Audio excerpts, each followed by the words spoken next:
ज़्यादातर लोग इन्वेस्टमेंट से अमीर नहीं बन पाएंगे क्योंकि वो बड़ी कंपनीज में इन्वेस्ट करते हैं जो कंपनीज बहुत कम परसेंट से ग्रो हो रही है। आप बड़ी कंपनीज में इन्वेस्ट करके बड़ा पैसा नहीं कमा पाओगे। बड़ा पैसा कमाने के लिए आपको छोटी और अच्छी कंपनी में इन्वेस्ट करना होगा। उसके लिए आपको उन पेनी स्टॉक्स में इन्वेस्ट करना होगा जो आपको मल्टी बैगर रिटर्न दे सके। ये वीडियो दो पार्ट्स में डिवाइडेड है। फर्स्ट पार्ट में हम जानेंगे कि किन चीज़ों को जाने बिना आपको पेनी स्टॉक्स में इन्वेस्ट नहीं करना चाहिए। सेकंड पार्ट में हम जानेंगे कि वो पेनी स्टॉक्स कौन से हैं जो मल्टी बैगर रिटर्न देने वाले हैं और आप उन्हें कैसे ढूंढ सकते हैं।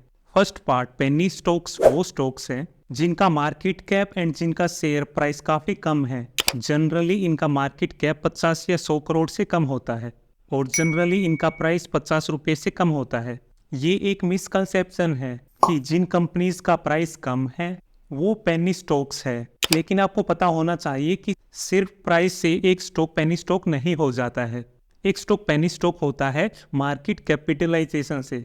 एक शेयर की प्राइस से डिसाइड नहीं होता है कि वो एक पेनी स्टॉक है या लार्ज कैप स्टॉक या मिड कैप स्टॉक। वो डिसाइड होता है मार्केट कैपिटलाइजेशन से। पेनी स्टॉक्स में सबसे बड़ी मिथ ये है, मान लो एक पेनी स्टॉक 10 रुपये से 12 रुपये का हो गया, मतलब कि 20% का रिटर्न।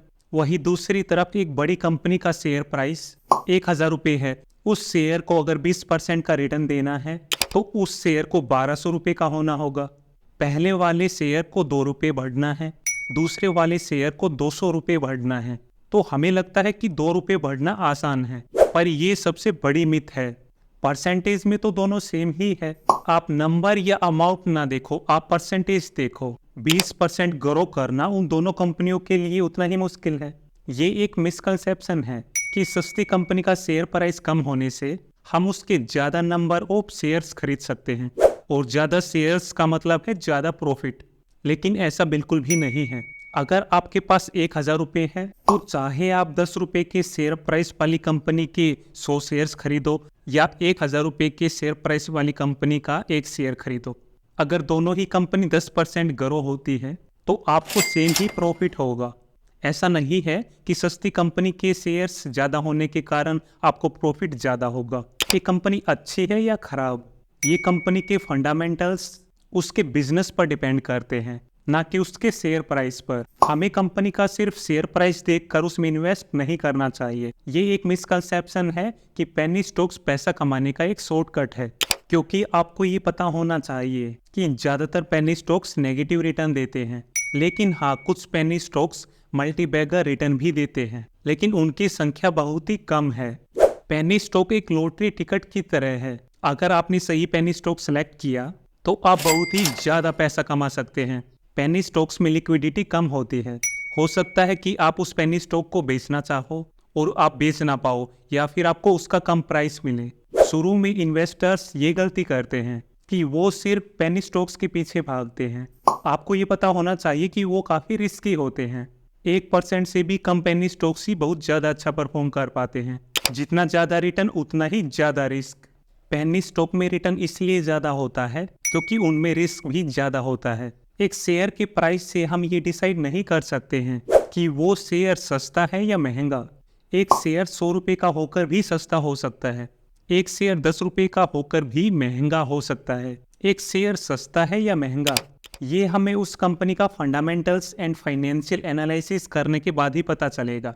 पेनी स्टॉक्स में फ्रॉड एंड प्राइस मैनिपुलेशन के चांसेस बहुत ही ज़्यादा होते हैं।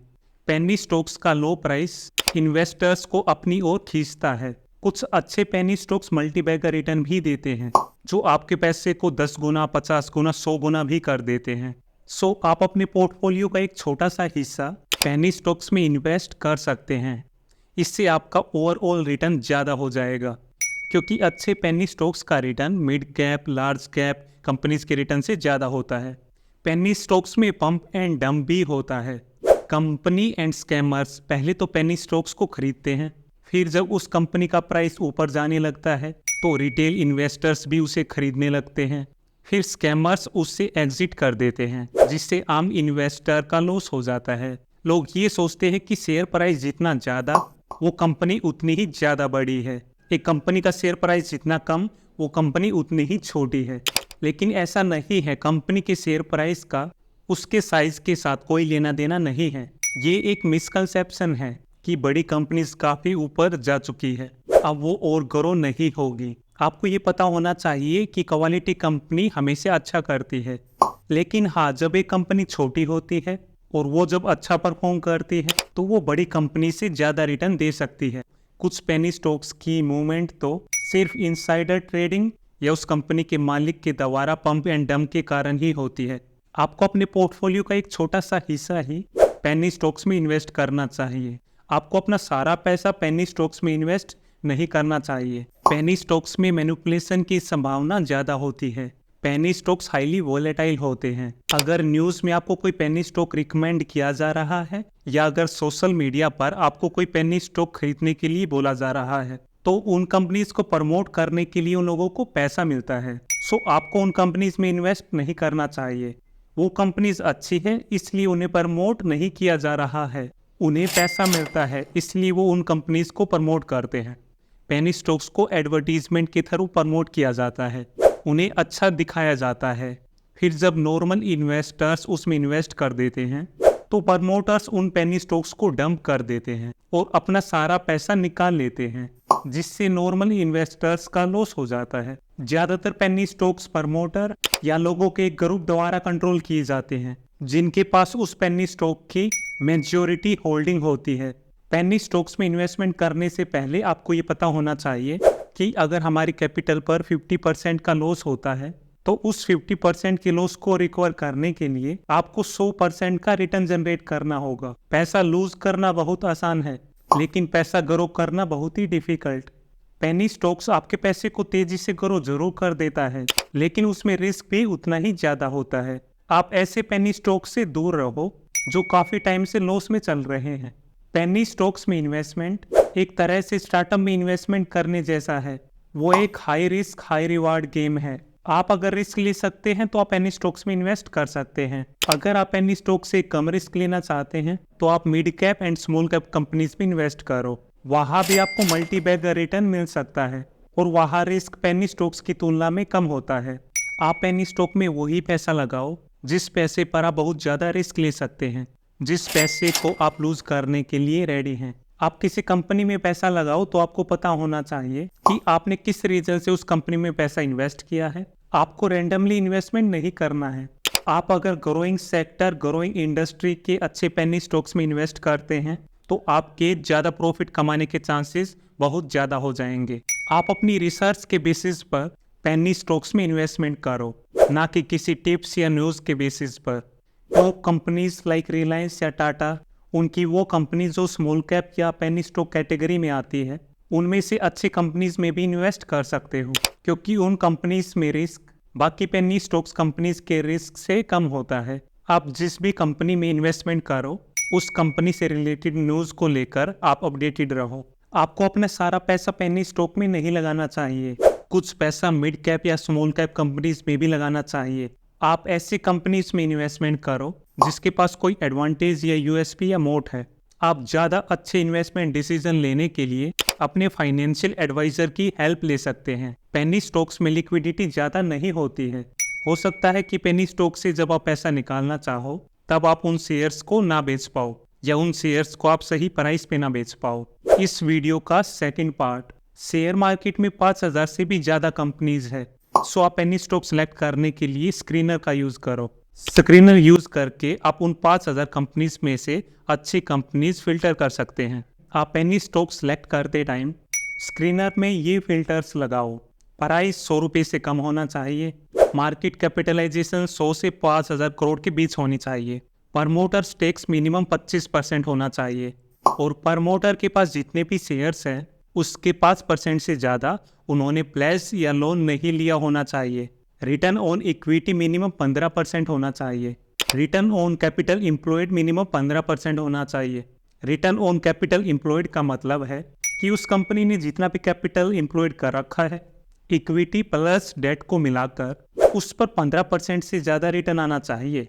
डेट टू इक्विटी रेशियो 1 से कम होना चाहिए, मतलब कि कंपनी का डेट उसकी इक्विटी से ज़्यादा नहीं होना चाहिए। प्राइस टू अर्निंग रेशियो 20 से कम होना चाहिए। प्राइस टू बुक रेशियो 1 से कम होना चाहिए। रेवेन्यू ग्रोथ, अर्निंग ग्रोथ 10% होना ही चाहिए। पिछले 2-4 साल से हर साल उस कंपनी का सेल्स एंड प्रॉफिट ग्रोथ 10% से ज़्यादा होना चाहिए। कम से कम 5 गुना का इंटरेस्ट कवरेज रेशियो होना चाहिए। इसका मतलब है कंपनी ने जो डेट ले रखा है उस पर कंपनी जो इंटरेस्ट पे कर रही है उसके कितने टाइम्स कंपनी पैसा कमा रही है। अगर एक कंपनी 10 रुपये का इंटरेस्ट पे कर रही है और वो कंपनी साल का 100 रुपये कमा रही है तो इस केस में इंटरेस्ट कवरेज रेशियो है 10। ये कम से कम 5 जरूर होना चाहिए। उस शेयर में average daily volume, daily trading volume ज़्यादा होना चाहिए ताकि आपकी कॉस्ट ऑफ एग्जिट कम रहे और जब भी हम उस पेनी स्टॉक को बेचना चाहे हम उसे बेच सके। Minimum 1 lakh shares daily trade होने चाहिए। वो company sunrising and growing sector में होनी चाहिए। उसका लॉन्ग टर्म ट्रेंड अपवर्ड्स होना चाहिए। उस कंपनी का प्राइस, सेल्स एंड प्रॉफिट बढ़ रहा होना चाहिए। नेट प्रॉफिट मार्जिन पॉजिटिव होना चाहिए। पॉजिटिव न्यूज़ सेंटिमेंट्स होने चाहिए। उस कंपनी का मैनेजमेंट स्ट्रॉन्ग होना चाहिए। उस कंपनी का पीई रेशियो अपने इंडस्ट्री एवरेज से कम होना चाहिए। अगर वो इंडस्ट्री एवरेज से कम है इट मीन्स कि वो कंपनी अंडर वैल्यूड है, यानी कि वो कंपनी सस्ती मिल रही है। इन सारे पॉइंट से आप फिल्टर कर सकते हो। फिर जो कंपनीज फिल्टर होकर आए उन्हें आप डिटेल में स्टडी करो। फिर जो कंपनी आपको सही लगे आप उसमें इन्वेस्टमेंट करो। अगर आप ये जानना चाहते हैं कि पेनी स्टॉक्स के अलावा आपको मल्टी बैगर रिटर्न किन शेयर्स में मिलेगा, उसके लिए आप ये वीडियो देख सकते हैं। आप ऐसे ही वैल्यूएबल कंटेंट के लिए मुझे सब्सक्राइब करें।